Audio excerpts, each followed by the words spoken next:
A principios de 1800, varios hombres desaparecen en Charleston, Carolina del Sur, en Estados Unidos.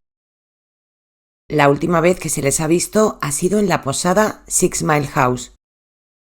En realidad no se sabe si es una posada, una especie de hotel para que los viajantes puedan pernoctar en sus largos viajes a caballo o para que los caballos puedan parar a beber agua y descansar, o si simplemente era una morada para malhechores. Al principio las desapariciones no despiertan las alertas de las autoridades, pero pronto, y tras aumentar el número de personas que se van sin dejar rastro, se ponen manos a la obra. Lavinia Fisher tenía 26 años, era una mujer hermosa y estaba casada con John Fisher. Ambos eran los dueños de esta especie de posada, y cuando los agentes reciben el aviso, acuden al Six Mile House. Allí encuentran los restos de varias personas. Lavinia fue colgada en la Old City Jail un año después de ser arrestada, cuando tenía 27 años. Un edificio encantado donde al parecer Lavinia aún se pasea vestida de blanco pidiendo justicia. Me habíais pedido en Instagram la historia de una asesina en serie y aquí os la traigo. Quedaos hasta el final porque en esta leyenda urbana que se ha ido contando de generación en generación, nada es lo que parece. Hoy vengo a contaros la leyenda de Lavinia Fisher, la primera asesina en serie de Estados Unidos. Como siempre, las opiniones vertidas en este podcast son mías, basadas en la investigación del caso que nos ocupa. Hay mucha información en internet para que la complementéis y os forméis vuestra propia opinión. Mi nombre es Susana García y esto es Más allá del crimen. ¡Comenzamos!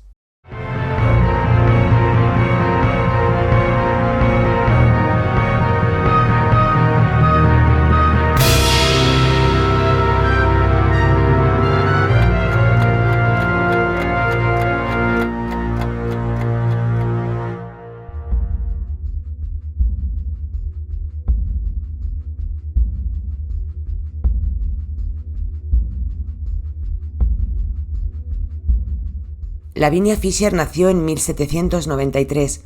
No conocemos ni la fecha exacta ni el lugar porque hace tantos años que no existen documentos que confirmen su fecha de nacimiento, pero se cree que pudo nacer en Charleston, Carolina del Sur, que es donde vivía. Pero como os digo, estos son suposiciones y datos no confirmados. Siendo muy joven se enamoró de John Fisher, con quien contrajo matrimonio. Lavinia era una mujer exuberante, tenía un algo que atraía a los hombres, era morena, tenía unos rasgos marcadamente exóticos y su manera de hablar y de desenvolverse la hacía aún mucho más seductora. La pareja montó una especie de posada a las afueras del pueblo, la Six Mile House. Se llamaba así porque estaba situada a 6 millas del centro de Charleston. Ellos no eran de multitudes y preferían la tranquilidad de las afueras. Las afueras contraían sus riesgos. En 1819 había mucha delincuencia en los caminos cercanos a las urbes, piratas, como comúnmente se les conocía. Robaban a los comerciantes que entraban o salían. Supongo que eso dependía de lo que se les antojara. Si querían mercancía, atacaban a los comerciantes a la entrada, y si querían dinero, lo hacían a la salida, suponiendo que la mercancía ya se había vendido y que los viajantes salían de allí con dinerito contante y sonante.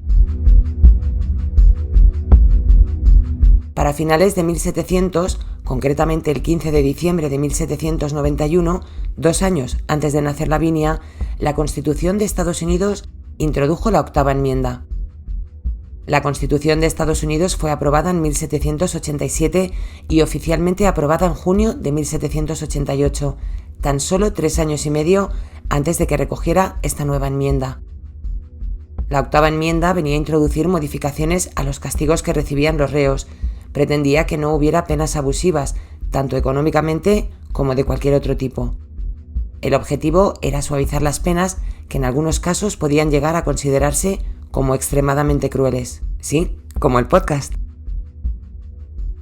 Que estuviera aprobado no significaba que todos los estados cumplieran con ella. Los estados aún tenían potestad para imponer penas capitales para los casos que cada uno considerara como muy graves. Carolina del Sur, para principios del siglo XIX, consideraba que el robo era un delito mayor que debía de ser castigado con la horca. Tened esto en cuenta para más adelante. En 1808, el Tratado Atlántico de Esclavos, del que formaban parte países como Portugal, Estados Unidos o España, fue abolido en Estados Unidos. Carolina del Sur era el único estado en el que aún se permitía la importación de esclavos. Seguía existiendo ese conflicto entre blancos y negros. Se mantenían las distancias. Lo que eran derechos para unos era pena para otros. Carolina del Sur era el meollo del negocio de los esclavos. En una ciudad donde, más de 80 años después, los negros darían origen al Charleston, el famoso baile, no había demasiada tregua para ellos en 1819. Y es a 1819 a donde vamos a viajar hoy. A la pareja la conocían en Charleston. Todo el mundo sabía que tenían una posada en las afueras y de hecho era bastante popular. Lavinia además tenía ese encanto natural con el que se ganaba a la gente. Hablaba con todo el mundo y de esta manera atraía a viajeros y comerciantes que estaban de paso en la ciudad para ofrecerles cobijo. Así es como los Fisher conseguían la mayoría de sus clientes. Otras veces, los propios comerciantes de Charleston eran los que sugerían la posada como lugar para que los viajeros pudieran hacer una parada a su llegada a la ciudad. Era Lavinia la que iniciaba conversación con ellos, interesándose por sus vidas, sus negocios, sus ingresos. Bajo el calor de unos troncos al fuego, protegiéndose de las gélidas noches de invierno, los huéspedes, algunos afortunados, eran invitados por Lavinia a un té caliente. Los más afortunados eran los que tenían posibles, los que, de una manera u otra, se habían abierto a la pareja, tal vez demasiado. De esta manera les hacían sentir como en casa, mantenían una conversación distendida que la mayoría agradecía y después se iban todos a dormir. Ninguno de estos viajeros sabía que Lavinia y su marido pertenecían a una banda de ladrones y que lo único que les interesaba de ellos era su dinero. No les daba tiempo ni a pensar. Cuando los recién llegados se tomaban el té, muy poquito tiempo después caían en un sueño profundo. Bajo ellos, una compuerta que daba a una tétrica galería donde se cometían los crímenes más atroces. A veces eran torturados tras caer a las celdas que había bajo cada estancia de la posada. Otras trampas hacían que los visitantes cayeran de pie y eran empalados nada más abrirse las trampillas. Cuando no tiraban de trampillas, lo que hacían era esperar a que el té hubiera hecho efecto y después entraban a las habitaciones donde eran atacados sin piedad. Enterraban sus cuerpos en la propiedad o los iban apilando bajo el edificio y se quedaban con sus pertenencias, dinero, relojes, joyas. Los ataques se producían cuando tenían solo a una persona alojada para no despertar demasiadas sospechas. Eran años donde las comunicaciones eran tediosas y que alguien desapareciera durante un viaje pues significaba que podía no ser encontrado nunca, y por esto Lavinia pasó totalmente desapercibida. Y volvía a lo mismo. Conocía a un comerciante que viajaba solo, le ofrecía un lugar donde pernoctar, se abría a ellos y hacía que se sintieran cómodos, como en casa, y después una taza de té, su última taza de té. Al principio no despertó ninguna sospecha. Eran personajes random que nadie sabía después ni dónde iban ni qué eran de sus vidas. También tened en cuenta que en los caminos había mucha delincuencia, así que había alto riesgo de que les pudiera pasar algo en cualquiera de sus viajes. No era tan seguro viajar entonces. Pero lo que nadie se podía imaginar era que en la posada donde la adorable Lavinia Fisher y su marido vivían había una auténtica casa de los horrores, y que esa encantadora mujer de pelo claro, tez tirando a morena y unos rasgos tan exóticos fuera la Eileen Wuornos del siglo XIX. Esto lo puedes ocultar un tiempo, si es que tienes suerte, pero no era posible mantenerlo demasiado en el tiempo. Era cuestión de años, meses o tal vez días que alguien se diera cuenta de que muchos de los que entraban en el Six Mile House después ya no volvían a salir, o al menos con vida. Los rumores no tardaron en hacerse los protagonistas, pero los agentes descartaron rápido a Lavinia como sospechosa de la desaparición de hombres que viajaban solos. Era la mujer encantadora que hablaba con todos, era educada, dulce. No, que no podía ser. No podía ser y tampoco tenían pruebas que inculparan a la pareja de la posada de Charleston. Y durante un tiempo negaron lo evidente. Poco después, John, Un viajero paraba en la Six Mile House para que sus caballos bebieran agua y pidió una habitación. No tenían habitaciones disponibles, pero aún así Lavinia le invitó a entrar. A pesar de mostrarse encantadora, John, el marido de Lavinia, no tenía una cara tan amigable. Le miraba fijamente, lo que le hizo sentirse incómodo. No tardó en llegar Lavinia y en decirle que había una habitación disponible y le invitó a quedarse. También le invitó a un té.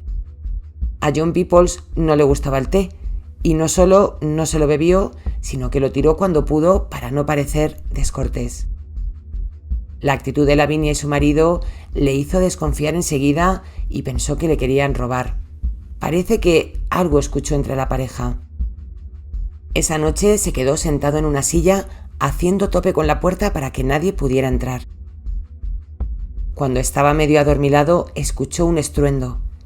Era la cama de su habitación que estaba siendo tragada literalmente.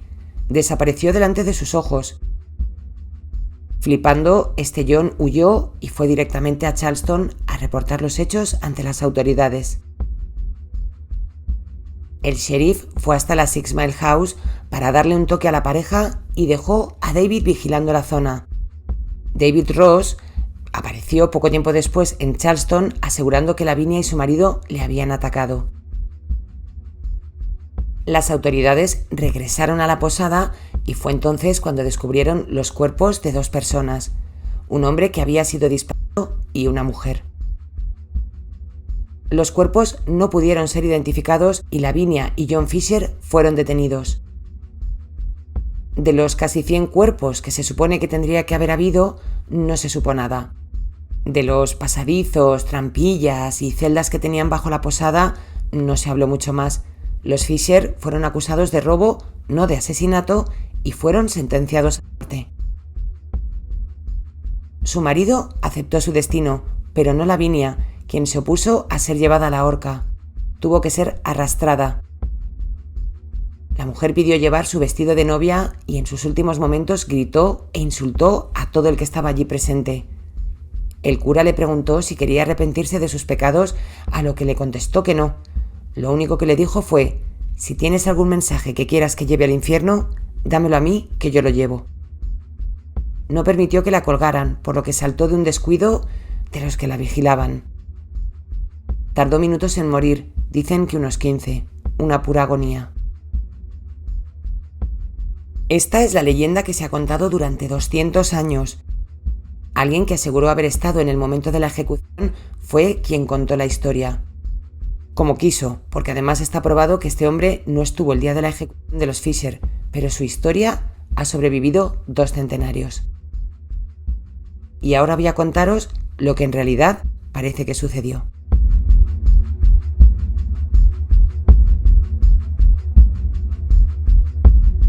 Lavinia Fisher nació mestiza y esclava. Es cierto que era una mujer muy atractiva, con unos rasgos muy marcados. No adoptó el apellido de su marido, sino que nació con el apellido Fisher. Y os cuento, la chica era propiedad del tío de John. Recordemos que era esclava, por lo tanto, cuando nació, adoptó el apellido de su dueño. Su sobrino estaba totalmente enamorado de Lavinia, y en un esfuerzo por separar a la pareja, la chica fue vendida junto a otra esclava por $700. Las compró un médico, pero John la siguió, la liberó y ambos huyeron. Se trasladaron a las afueras de Charleston, donde podían pasar más desapercibidos. Estaban en una especie de pareja de hecho, pero como ambos tenían el mismo apellido, pasaban por un matrimonio real. Vivían muy cerca de los Hayward. William, el cabeza de familia, en realidad era el propietario de las tierras donde vivían los Fisher. William no pudo heredar las tierras directamente porque para el momento, de pasar la herencia, este hombre tenía una deuda. Entre varias personas adquirieron la deuda de William. Uno de ellos era James Fisher, el padre de John. A cambio de esa deuda, William cedió parte del terreno a John y ahí es donde junto a Lavinia decidieron abrir una posada. Para que lo entendáis bien, el padre de William se había apropiado de las tierras del coronel George, el tío de John. El padre de William había fallecido, pero el tío de John no, y quería sus tierras de vuelta. Tened en cuenta que en 1819 había una gran crisis económica. Para ese momento había una ley que permitía al Estado quedarse con las propiedades de aquellos acusados de robo mayor. Esto significaba que si William y John y Lavinia Fisher eran acusados de robo, las tierras quedarían liberadas y problema solucionado. Ni herencias, ni deudas, ni nada. El tío de John se haría de nuevo con lo que un día fuera suyo. Con estos datos seguimos con la historia.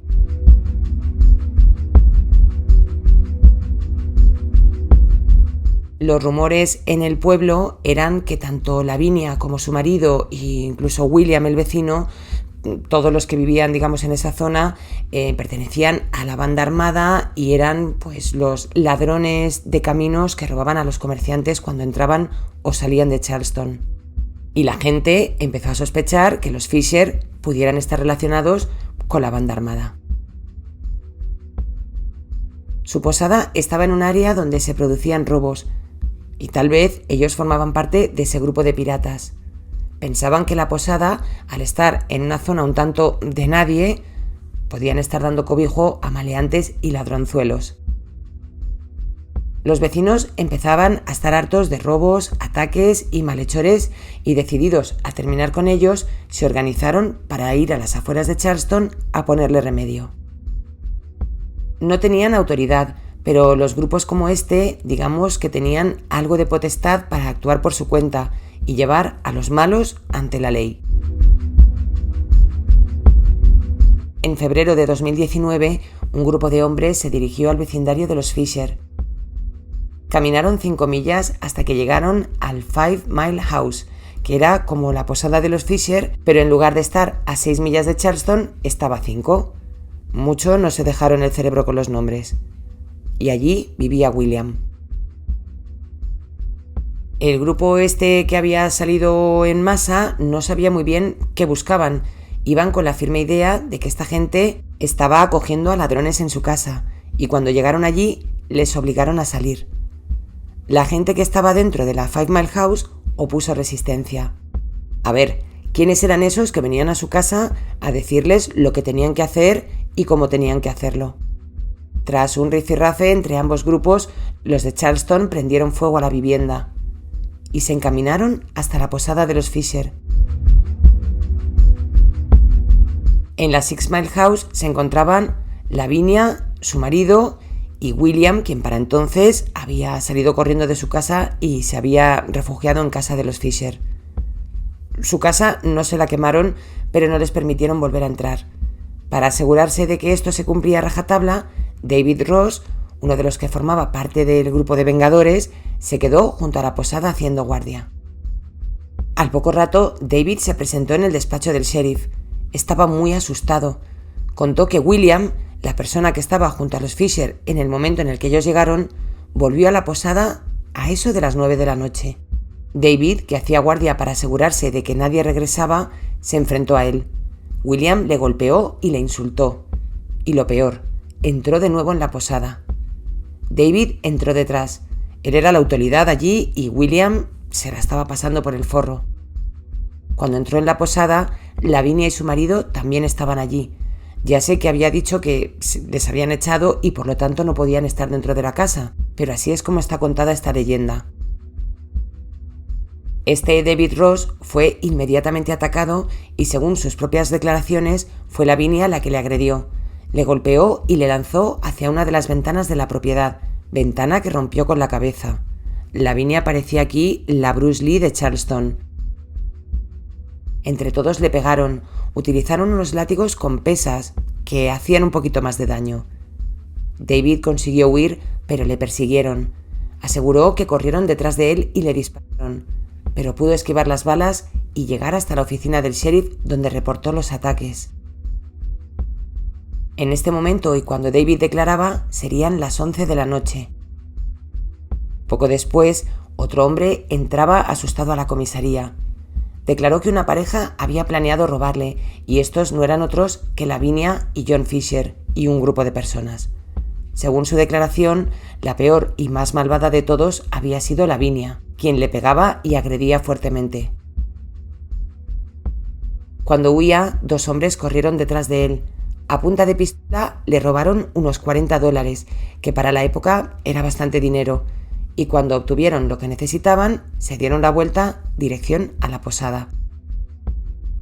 John Peoples corrió hasta Charleston, donde reportó el incidente a las autoridades. La policía se dirigió hasta la posada Six Mile House, donde detuvieron a varios vecinos, entre los que estaban William, Lavinia y John. Fue el 19 de febrero de 1819. En el registro a la propiedad de los Fisher, los agentes encontraron armas, pólvora y también una especie de té que que ellos determinaron que parecía que con eso dormían a sus clientes. Suficiente todo para relacionarlos con el crimen organizado. Su casa fue quemada también. Allí encontraron los cuerpos de 2 personas, el de un hombre y una mujer. Os hablaba de ellos antes en el episodio. Es cierto que no fueron acusados de asesinato a pesar de los cuerpos hallados en su terreno. Tanto Lavinia como John fueron acusados de robo. El 22 de febrero se produjeron más arrestos. Un total de 9 personas fueron detenidas. John y Lavinia ya habían sido detenidos previamente por robo, por lo que esta detención estaba más que justificada. Eran culpables a los ojos de las autoridades, y tal vez lo eran. Fueron ingresados en la Old City Jail y en el juicio sentenciados a muerte. Lavinia no aceptaba su destino. Ella no se sentía culpable de nada. Como eran una pareja, los dos estaban encerrados juntos y lo único que les quedaba era huir. Querían llegar en barco hasta Cuba. Parece ser que en esta celda estaban Lavinia, su marido John y William, el vecino. Como en las películas, hicieron un agujero por el que una noche se animaron a huir. El agujero daba al exterior y el plan era salir de allí atando sábanas. Ataron una sábana tras otra y se descolgaron por ellas.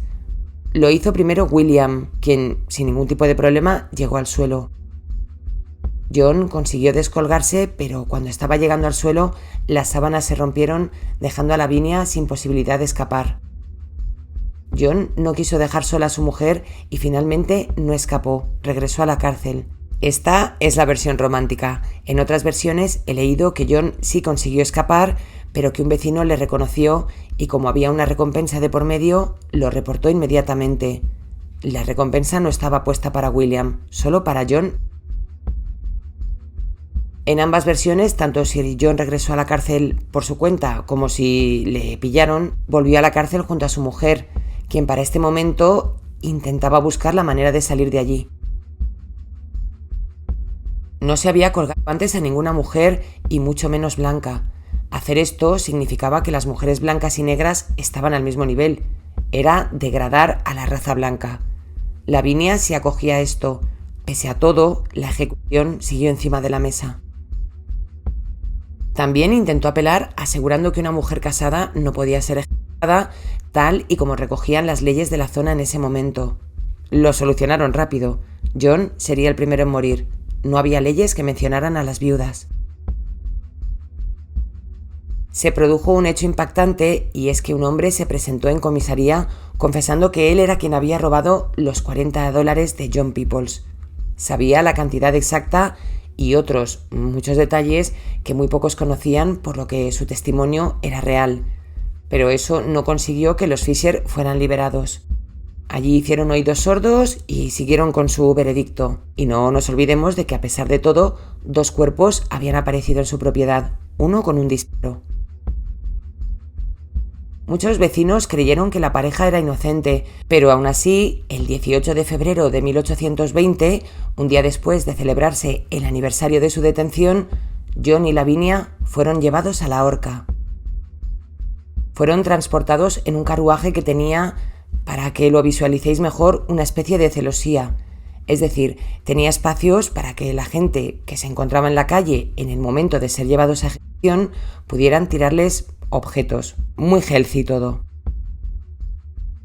Ella siempre defendió su inocencia y siempre pensó que sería liberada antes, y viendo que no se iba a librar, lloró y se resistió todo lo que pudo. puestos allí de pie, vestidos con unas túnicas blancas, nada de vestido de novia, mientras medían la cantidad de cuerda que iban a necesitar para cada uno, se les ofreció la posibilidad de pedir perdón y arrepentirse de sus pecados, que no nos olvidemos era por robar $40, no por asesinato. Ambos se abrazaron desconsolados. John aprovechó para pedir perdón a todos los que alguna vez había fallado y proclamó la inocencia de su esposa. Ella hizo lo mismo, pero al ver que no iba a ser perdonada, se puso a insultar a todos los allí presentes, y parece que es cierto eso que dijo de si tienes algún mensaje que quieras que me lleve al infierno, dámelo a mí que yo lo llevo. Sus cabezas fueron cubiertas por unos sacos y ambos fueron empujados al vacío. Y aunque la leyenda cuenta que fue ella quien agonizó, fue el marido quien lo pasó peor.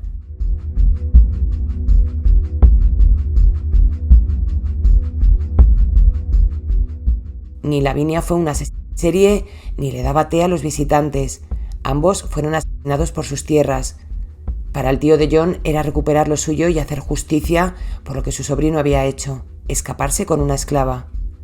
La historia queda recogida en el libro 6 Miles to Charleston de Bruce Orr. Una leyenda que se ha enquistado en la historia y que presenta a Lavinia Fisher como la primera en serie de Estados Unidos.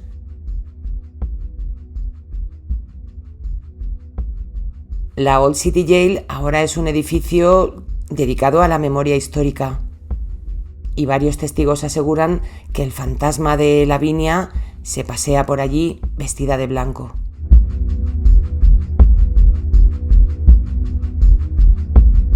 Y esta ha sido la tremenda historia de Lavinia Fisher y de su marido y de cómo una historia ha podido pasar de año en año siendo totalmente mentira. Tampoco es que tengamos mucha información, sí que en el libro está recogido las declaraciones de los que, del el que le roban, del que se queda vigilando la casa y que le atacan. Hay documentación, pero como os digo, tantos años y iros a saber lo que es cierto y lo que no. Un gracias muy especial a Russell Ferrer, mi miembro de Patreon. Muchas gracias a todos por estar ahí. Recordaros que tenéis hasta el 24 de octubre para votar en los premios iVoox, que no hay que votar a un podcast único, que podéis votar a todos los que queráis y que si os gusta Más allá del crimen, os invito a que lo hagáis. Os dejo el enlace en la descripción del vídeo. Y nos vemos muy pronto con más casos reales en Más allá del crimen.